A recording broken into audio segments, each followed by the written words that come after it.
राज्यातील खासगी रुग्णालयांच्या मनमानीला चाप लावण्याचा निर्णय राज्य सरकार घेत आहे.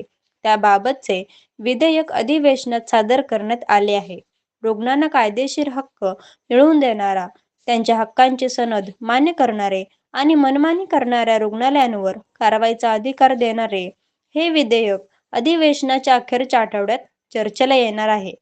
या विधेयकात आपत्कालीन परिस्थितीत दाखल होणाऱ्या रुग्णांना पैशाची मागणी न करता त्यांच्यावर प्राथमिक उपचार करणे तसेच चाचण्या आणि उपचारांचे दरपत्रक जाहीर करणे रुग्णालयांना बंधनकारक राहणार आहे.